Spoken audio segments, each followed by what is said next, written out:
Hey, and welcome to a Chicago Beer Pass beer review or alcohol review. I don't know. Like sometimes there's Celerade, sometimes there's seltzer. True. Now we got kombucha. True. We got hard kombucha because most kombucha is like, I don't know, maybe 1% alcohol at like the high level. But this is hard kombucha. From JuneShine.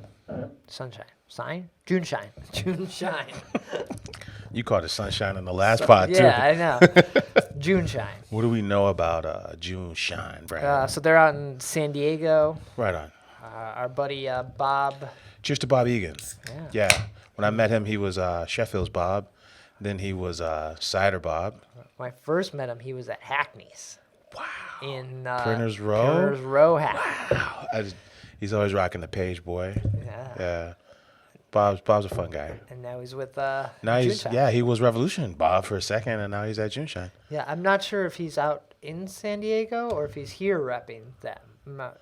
I think he's still here. If I'm down with JuneShine, I'm going to San Diego. That's what I'm doing. Yes, yeah. So we're drinking the Hopical Citrus version because we were drinking some Little Beaver with Citra hops, and we got some Pipework Citra to drink. So I felt like, let's keep this Citra train. We know hops. We know what these should taste like. Grapefruit kind of thing.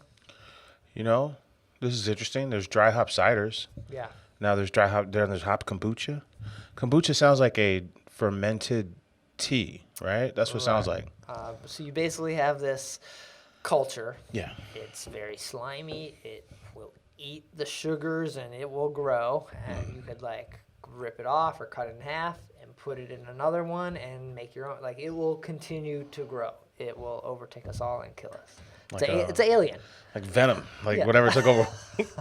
Basically, yeah. That's the mother or the culture kind of in there.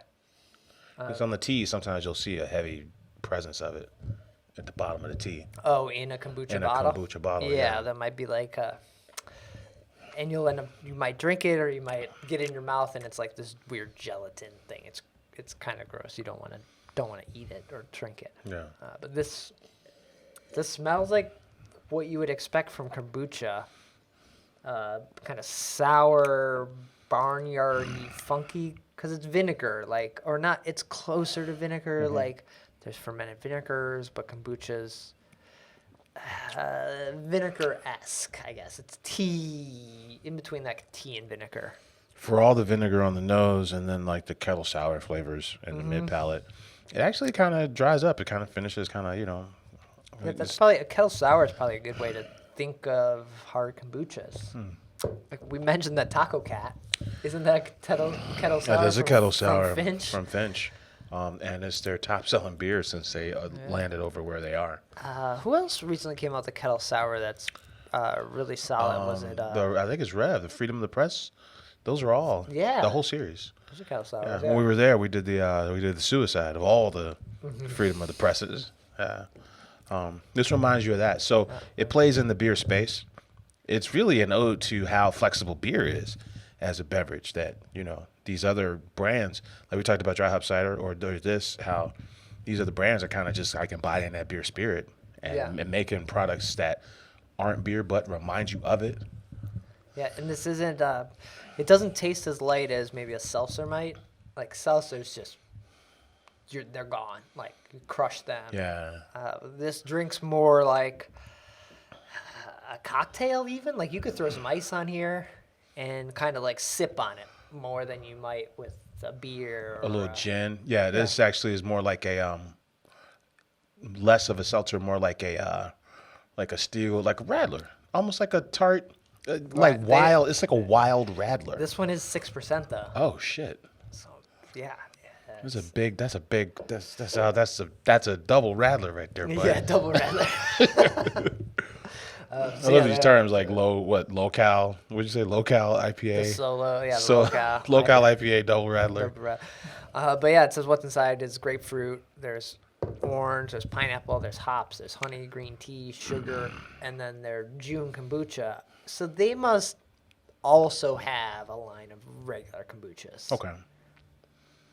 Kombucha's more of a West Coast thing. It's become very popular everywhere else, but The honey's like a thin line kind of holding it all together, right? Because it's mostly those vinegar notes, a little bit of hop flavors, the kettle sour flavors, and then like that thin line of like malty honeyness. Yeah.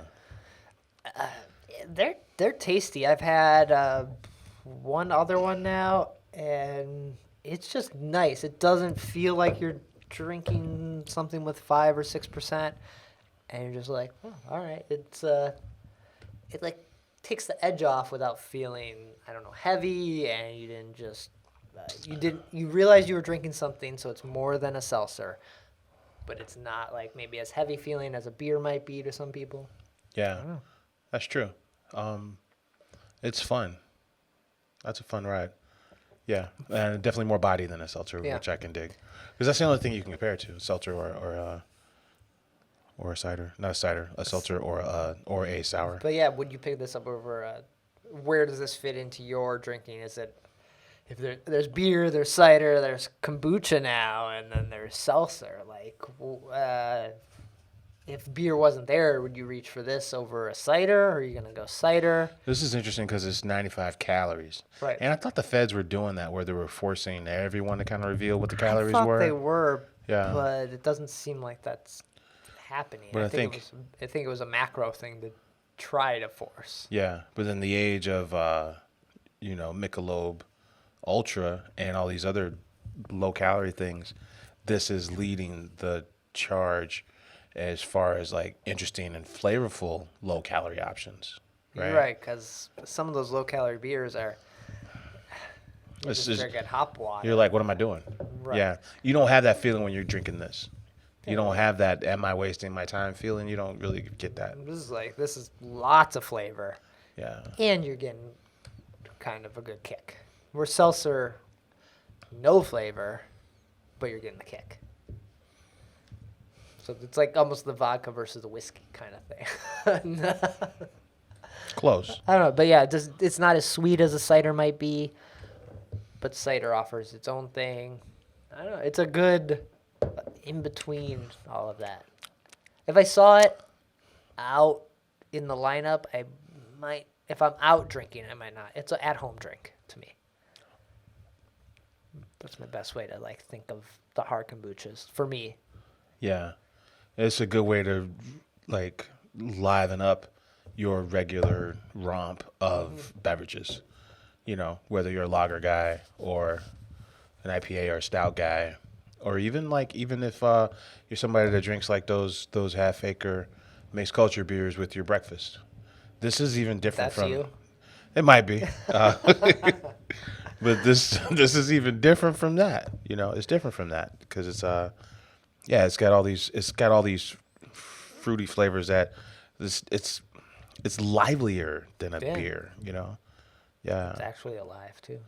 It's live culture, yeah. or it's probiotic, right? Oh, so it might actually be good for you. Yeah, it's good for you. It's good for you. It's good. Yeah. Try to sell beer as being good for you. This is actually good for you. Oh, Right on. fun. Yeah, man. Cheers to the JuneShine company down in San Diego, Cali. Yeah, if you see them, check them out. I don't know what they're here. They sent us some, so I think they're around. So yeah, if you see them, check them out. Give them a try. Cheers. Cheers.